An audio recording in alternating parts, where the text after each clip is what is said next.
Wala pa ring tigil ang pag-uulan hanggang ngayong weekend kaya patuloy rin nakabantay ang buong pwersa ng GMA Integrated News at GMA Regional TV. Bukod sa ilang lugar sa Metro Manila, tututukan din ang ilang sinalantang lugar sa norte. Magandang hapon po, mga kapuso. Ingat pa rin po dahil ramdam na ramdam ngayon ang maulang weekend. Ang ilang bahaing lugar sa Quezon City at Maynila nalubog ulit sa tubig. At mula sa Quezon City nakatutok live si JP Soriano. JP?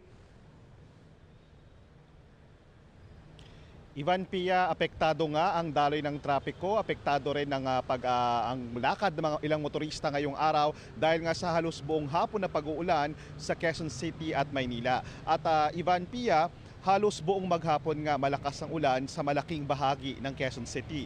Sa Timog Avenue halimbawa, ang malalakas na ulan ay meron pang kasamang pabugso-bugsong hangin.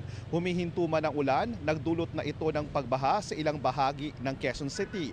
Tulad sa isang bahagi ng Amoranto sa panulukan ng Araneta Avenue kung saan gutter deep at hanggang binti ang baha.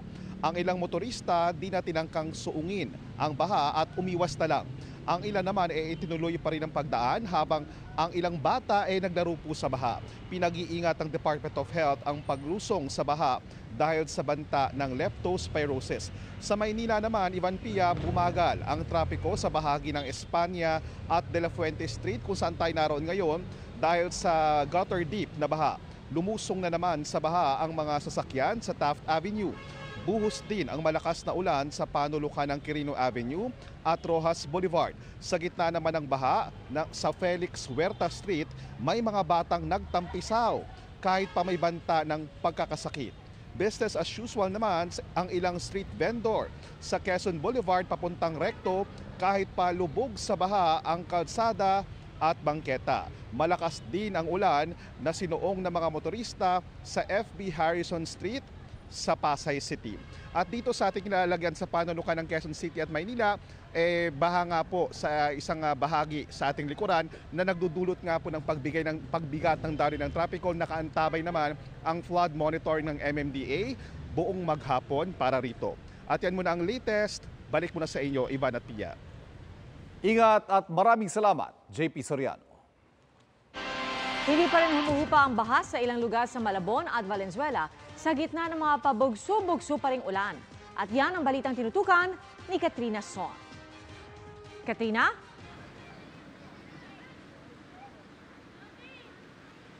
Pia, dahil nga sa pabugso-bugsong pagulan, baha pa rin ang ilang mga lugar dito sa Valenzuela at sa Malabon. Hanggang gutter ang baha sa ilang bahagi ng MH Del Pilar sa Malabon. Kaya bahagyang bumagal ang trapiko. Luluwag naman pagkalampas ng mga sasakyan sa baha. Nasira po. Kaya naglakad na lang. Halos isang linggo na raw ang nararanasan na pagbaha dito nga sa may boundary ng Malabon at Valenzuela sa may Arkong Bato. Kaya naman malaking perwisyo raw ang naidudulot nito sa mga residente. Si Nida Fernandez, masakit ang tiyan pero nilusong ang baha para bumili ng gamot. Mahirap Kaya nga ako mag-check lang. Bibili lang gamot, sakit yan ko nun. Si Nita Del Monte naman, araw-araw naghahati ng pagkain para sa anak pero imbes na mag-pedicab na dagdag gastos daw, sinusong niya ang baha. Maghugas, magsasabon para mawala yung germs. Kaya naman umaaray ang mga pedicab driver. Wala man, matumal po eh. Nasa bahay din. Hindi na rin malabas kasi umuulan. Nakakatamad din. Mabaha po kasi kaya mahirap po mga masada po ngayon. Dahil mataas ang baha, may ilang kabataang naglaro at naligo rito. Di alintana ang peligro ng maruming tubig.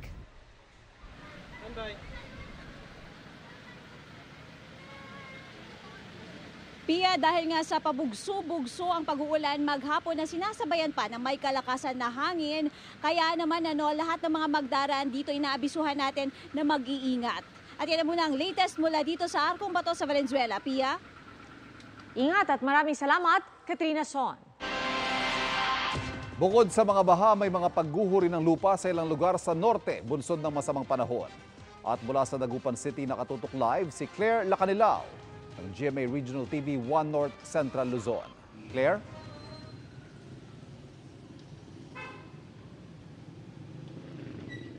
Ivan, katamtaman hanggang sa malakas na buhos ng ulan ang ramdam sa ilang bahagi ng Pangasinan, maging sa ilang bahagi ng Hilaga at Gitang Luzon ngayong weekend. Sa gitna ng masamang panahon, nangangalit at naglalakihan ang mga alon sa dagat sa Ilocos Sur. Sapul tuloy ang kabuhayan ni Mang Godofredo. Nawalan na nga ng bangka at balsa, nasiraan pa ng fish cage. Ako kaya nawawamit ti magpagsapulam mita baybayin ko ma'am karayan. Kina garaw pa yung laing. Ayon sa mga mangingisda, mahigit isang buwan na silang hindi nakakapalaot mula noong bagyong Egay. Kung perwisyo sa mga mangingisda ang mga pag-uulan, biyaya naman daw ito sa mga magsasaka sa bayan ng Santa Catalina. Tipid daw ito sa patubig, lalo't mahal ang petrolyong nagpapatakbo sa kanilang irigasyon. Dati todo at maya, kung ada kumaangin na, walang problema kuman. Talagang madadahil timulan. Sa Ilocos Norte, napanaka-naka rin ng ulan, nagdaragdag ng sandbag sa paligid ng Padsan River sa Lawag City dahil sa pangambang umapaw. May road clearing din sa bahagi ng isang sitio sa Pagudpod kasunod ng pagguho ng lupa at mga bato. May mga landslide din sa ilang lugar sa Abra, Apayao at Benguet, gaya sa bayan ng Bocod. Puspusan din ang clearing operation. Binabantayan din ang mga ilog sa Pangasinan dahil sa banta ng pag-apaw. Sa Dagupan City, nagmistulang ilog ang mga kalsada dahil sa baha. Lumalaki at saka kuminsan na hanggang dito sa binti. Kawawa naman kami po. Inaalala rin ang posibleng pag-agos ng tubig pababa mula sa upland, kaya patuloy ang koordinasyon ng CDRRMO sa mga barangay sa low-lying areas. Sa Pampanga, baha rin ang problema. Sa tala ng Pampanga PDRRMO, aabot sa 34 na barangay mula sa 3 LGU ang lubog sa baha dahil sa pag-ulan. Halos mag-zero visibility naman ang bahagi ng MacArthur Highway at Dinalupihan Olongapo City National Road dahil sa tindi ng ulan sa Bataan. Habang sa bayan ng Bagak, nag-clearing operations na para sa punong pinatumba ng ulan at hangin.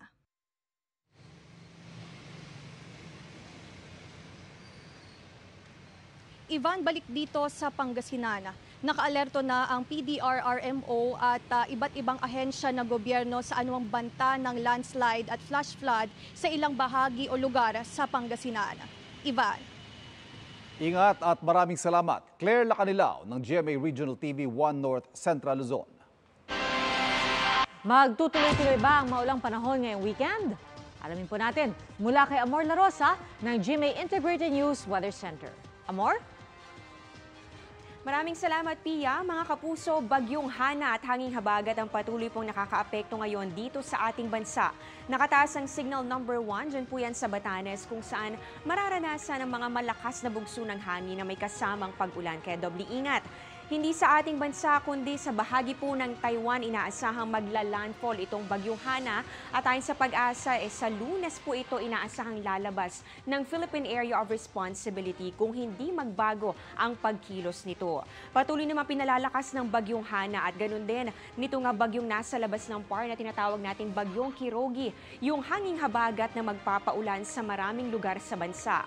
Base nga sa datos ng Metro Weather, uulanin bukas ang halos buong Luzon kasama po dyan ang Ilocos Region, ganun din ang malaking bahagi ng Central Luzon, ilang bahagi ng Calabarzon, Bicol Region at pati na rin sa Mimaropa. May mga heavy to intense rains kaya doble ingat pa rin po at maging alerto sa posibleng pagbaha o pagguho ng lupa.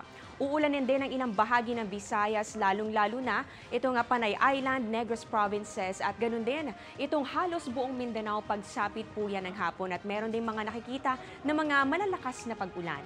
Sa Metro Manila naman, posibleng halos maghapon ulit ang pag-ulan at bugso ng hangin kaya naman doble ingat pa rin po mga kapuso at kung kailangan talaga lumabas ng bahay o huwag kalimutang magbitbit ng payong. At yan muna ang latest sa lagay ng panahon. Ako si Amor La Rosa para sa GMA Integrated News Weather Center. Maasahan anuman ang panahon. Makikita sa body cam footage na ito ng Ohio Police, ang dalawang pulis habang pinabababa mula sa kotse ang isang babae na nagnakaw umano ng alak.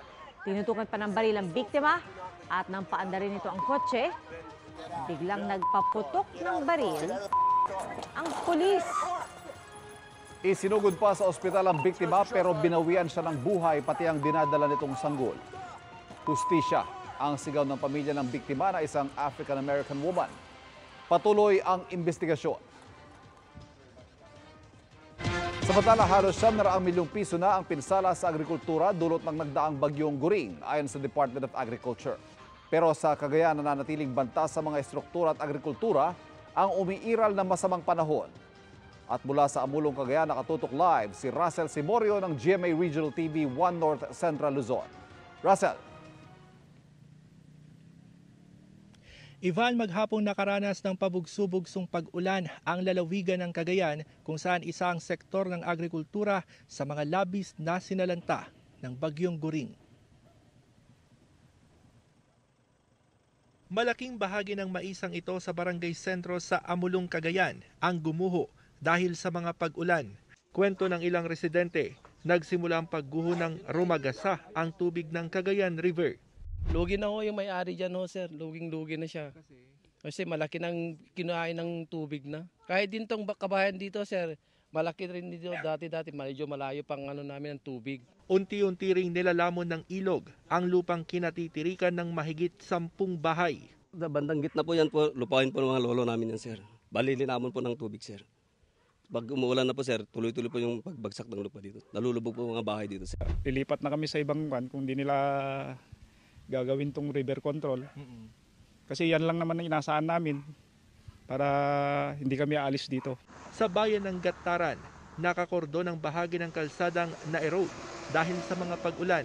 Puspusan ang pagtatayo roon ng retaining wall sa lugar para hindi na lumawak pa ang lupang kinakain ng ilog.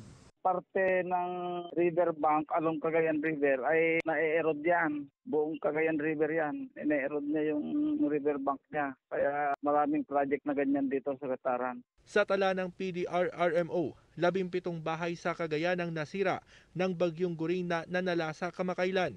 Pinakamarami sa bayan ng Calayan. Samantala, natagpo ang palutang-lutang sa dagat na sakop ng Barangay San Vicente, Santa Ana, Cagayan, ang labi ng 29 anyos na mangingisdang si Harold Tugade. Ilang araw siyang nawala matapos sumanong abutan ng bagyong Guring sa laot. Hindi na nakita ang bangka ng biktima na umano'y lumubog na. Hindi na nila nakita. Yun ang sabi nila as per ng authorities. Pag-imbestiga, nawala na siya sa dagat. Nagkahiwalay sila. Ivan, sa ngayon binabantayan ng Bonton River dahil nga sa mga pag-ulan na dala ng habagat. Samantala, naibalik na ang supply ng kuryente sa lahat ng bayan dito sa lalawigan. Yan muna ang latest mula rito sa Amulong, Cagayan. Balik sa iyo, Ivan. Ingat at maraming salamat, Russell Simorio ng GMA Regional TV 1 North Central Luzon.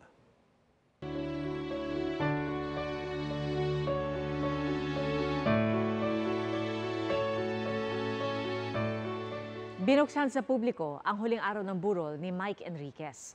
At kabilang sa mga nakiramay ang ilang masugid na taga-subaybay na nakakuha raw ng inspirasyon sa kanya.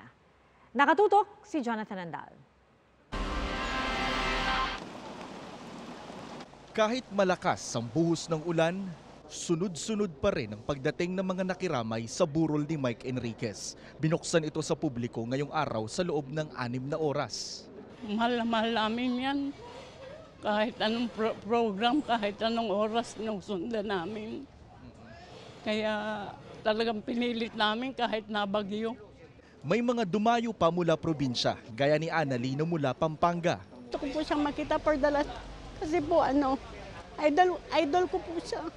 Noong pong nalaman ko na namatay siya, umiyak ako nang umiyak. May dala namang charcoal portrait ni Mike, si Christian, na galing Bacoor, Cavite. Ginawa ko lang po siya kahapon. Pinuhyat ko lang po para matapos siya, para maabutan po sana kami ng public viewing. Iniabot niya ito mismo sa misis ni Mike.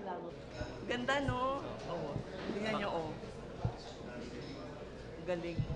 Mga nakatatanda ang karamihan sa mga dumalaw kanina, pero meron ding mga kabataan na kinalakihan na raw si Mike at itinuturing nilang inspirasyon. Siya po kasi yung bumuo ng childhood ko eh. Bata pa lang ako, sorry nanginginig ako. Parang tinuring na namin siyang lolo. Isa sa mga pinakamalaking influences namin naming mga estudyante is si Mike Enriquez. May mga dumalaw rin na taxi driver na suki ni Mike sa radyo. O pag naman niyo, yun, matatawa ka lang din, walang stress mo kasi. Excuse me po. Bumisita rin ang kababata ni Mike na si Louie na kapwa niya DJ noon. Agad siyang bumalik sa bansa mula Amerika nang mabalitaan niya ang pagpanaw ng kaibigan. But he would treat you like his own son. So for me, it's not just, hindi lang siya mentor, hindi lang siya godfather. It's like a father to us. No one can replace Mike Enriquez in our lives. Ito na ang huling araw ng burol ni Mike. Bukas, ililibing na siya sa Loyola Memorial Park sa Marikina. Para sa GMA Integrated News, Jonathan Andal, nakatutok, 24 oras. Tensyon sa gitna ng paghahain ng COC para sa barangay at sangguniang kabataan eleksyon sa Lanao del Sur at mga insidente ng pagkalunod sa Ilocos Sur. Paspasan natin ang iba pa mga balita. Huling araw ng paghahain ng kandidatura para sa Barangay at Sangguniang Kabataan Election sa Malabang, Lanao del Sur na balot ng tensyon.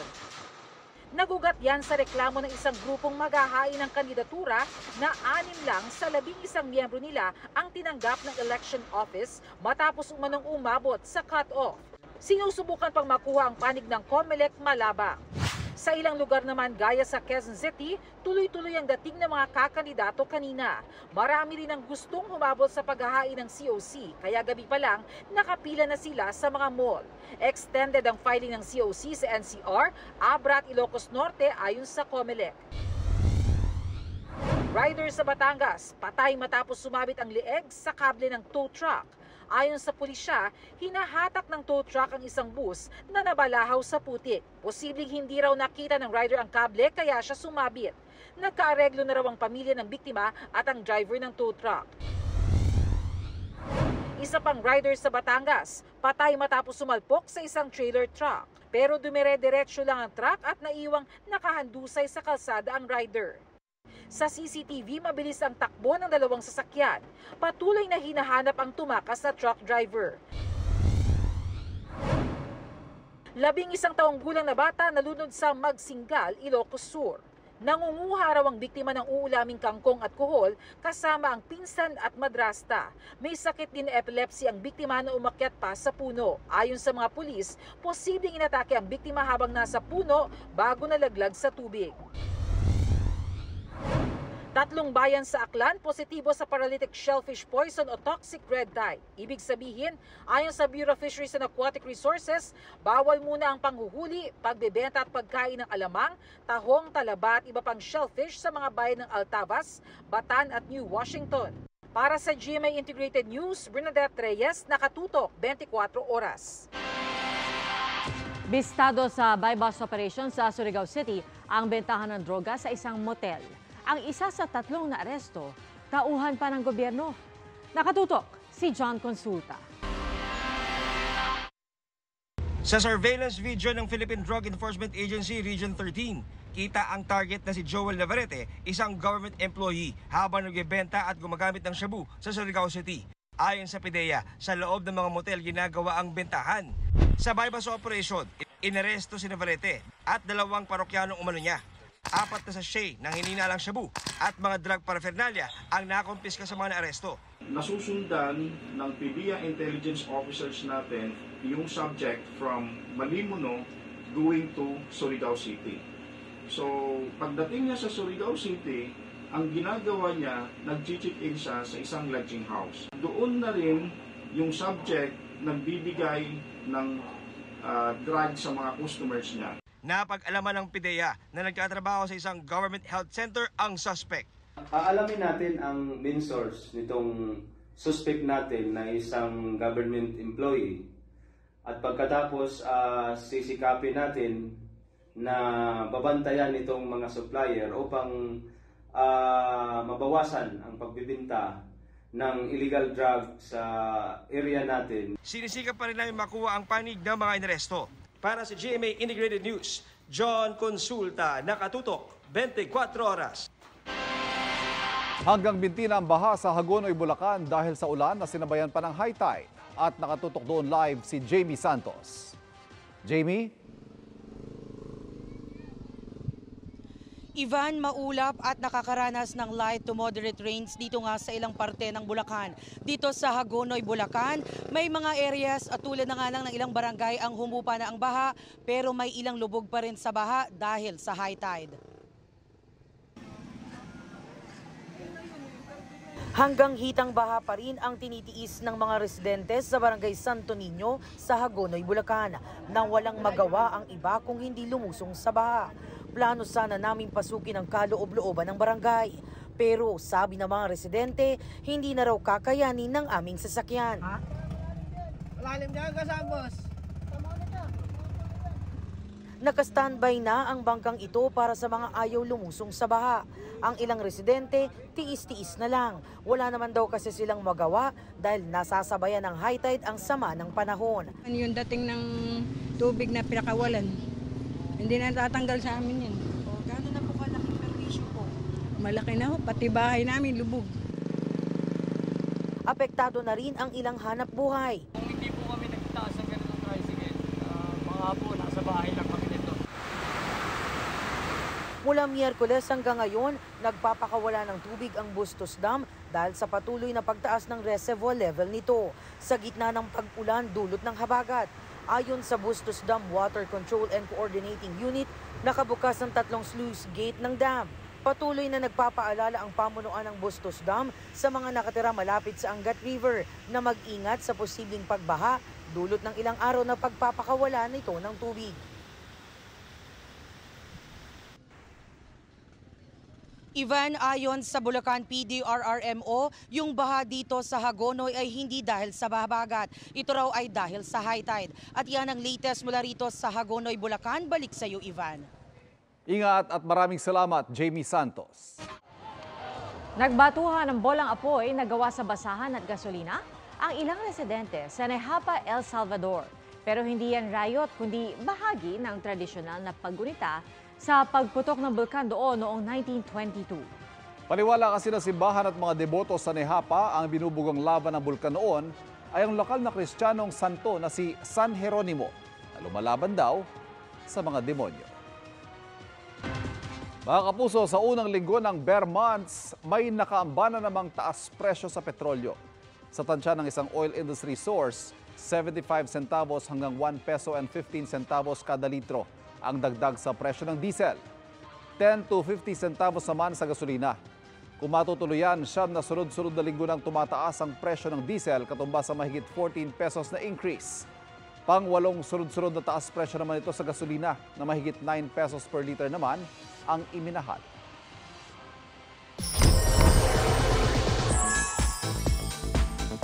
Thankful daw si Mr. M. Johnny Manahan na makatrabaho ang old and new faces sa bagong singing competition na The Voice Generations Philippines. Sino-sino naman kaya ang nakitaan ng gilas ni Direk? Alam niyan sa aking chika. Matapos ang halos 4 na taon, nagbabalik sa director's chair si Johnny Manahan para sa unang Asian franchise ng The Voice Generations. It's been 3 years, 4 years maybe. Na hindi ako humahawak ng any kind of show, TV show or movie. So when the opportunity presented itself, happiness. Salamat. Big reveal para kay Mr. M, ang hosting skills ni Kapuso Primetime King Dingdong Dantes na first time niyang na-direct sa isang TV show. I knew Dong to be a really fine actor, Sinusundan ko yung niya yung mga teleserye. But so ako naman ang nagulat. I think he's one of the finest hosts that you could have nowadays. All praises si Mr. M sa The Voice Generations coaches na sina Chito Miranda ng parokya ni Edgar, Billy Crawford at Julian San Jose. Ikinagulat din ni Mr. M si Stel ng SB19 na first time niyang ma-meet sa show. Presence niya, presence lang Talbog na ako wala na akong masabi, wala na akong mapintas. Yung pag kumanta niya, siya, paggalaw niya, that's a star. Stars Yeah. Abangan sa The Voice Generations kung paano manliligaw ang mga coach para sila ang piliin ng contestants. Hindi mawawala ang asaran at pasaring ng mga coach. Doon kayo sa pinaka may mahabang experience. Isa ka ba? Mas exciting pa ito, lalo na kung 4 chairs ang nag-turn. Abangan din ang mga exciting at heartwarming stories ng mga contestants sa journey nila sa The Voice Generations. Pumalo agad sa 1 million combined views in different platforms ang pasilip na intense scene ni Julia Montes at Alden Richards sa pelikulang 5 Breakups and a Romance. Pumunta ka dito, drunk, having just what? I only had a few drinks. Hindi ako lasing. Just what? Kilala kita. Then say it! 40 seconds lang ang scene pero ramdam agad ang init ng eksena na first ever film na pinagtambalan ni Alden at Julia. Gagampanan ni Alden ang karakter ng isang happy-go-lucky guy na kabaliktaran naman ng pinagbibidahan karakter ni Julia na isang career-driven woman. Ang pelikula ay collaboration ng GMA Pictures, Cornerstone Studios at Myriad Corporation ni Alden. And that's my chika this Saturday night. Ako po si Nelson Canlas. Pia, Ivan? Salamat, Nelson. Thank you, Nelson. Ako, Ivan, balita ko. Nabalitaan mo rin? Yes. Etong balita ko, may bagong aabangan sa GTV simula sa Lunes. Tama yan, partner. Ang pinakabagong news and infotainment program na magpapalakas sa boses ng masa, yan po ang Balita Ko. Nakatutok si Bernadette Reyes. May bago tayong aabangan. Balita Ko. Balita Ko! Balita ko, may bago. Balita ko nga. Mga igan, may nabalitaan ako. Balita Ko! Balita Ko! Ang News Authority ng Filipino may bagong balita para sa mas pinalaking misyon at mas pinalawak na paglilingkod sa bayan. Simula sa Lunes, September 4, mapapanood na ang pinakabagong news at infotainment program sa GTV, ang Balita Ko. Sa pangunguna ng dalawa sa mga award-winning at batikang journalist sa bansa, sina Connie Season at Rafi Tima. Ayon kay Rafi, mabubusog ang mga manonood sa impormasyon, maaaliw at maeenganyong tumutok para maging updated. At sa pamamagitan ng Balita Ko, laging makakakuha ang mga manonood ng impormasyon para sa tamang diskarte sa pang-araw-araw. Makakasama rin nila si Katrina Son para sa pinakasariwang update sa lagay ng panahon mula sa GMA Integrated News Weather Center. At si Aubrey Carampel para sa latest showbiz update. Bukod sa pinakamainit na balita, may mga bagong segment ding aabangan. Ma-inspire sa mga successful na kwento sa pagnenegosyo at kabuhayan sa kitang-kita. Maging updated sa pinakamahalagang impormasyon tungkol sa kalusugan sa Health is Wealth. At alamin kung totoo nga ba ang ilang haka-haka ng mga Pinoy sa talaga ba? Ang netizens pwede maging mata ng balita sa pinakabagong crowdsourcing and digital news gathering arm ng GMA Integrated News na #BalitaKo.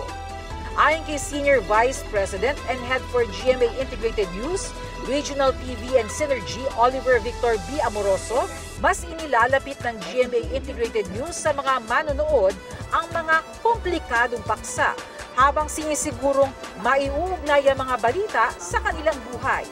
Umaasa ang GMA Integrated News na ang Balita Ko ay magiging daan para mapalakas ang boses ng masa. Bahagi po kami ng mas malaking misyon. Connie Season po ito. Aubrey Carampel po. Katrina Son. At Rafi Tima. Simula Lunes alas 11 ng umaga, panoorin ang Balita Ko sa GTV. Para sa GMA Integrated News, Bernadette Reyes, nakatutok 24 oras.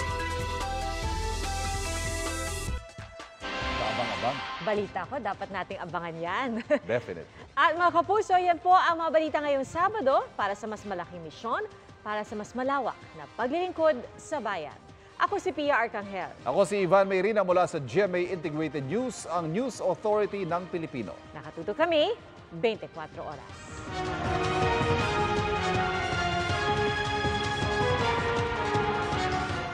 Magandang balita mga kapuso, kahit ano pa man ang oras, mapapanood ang 24 Oras Weekend at iba pang newscast sa youtube.com/GMA News.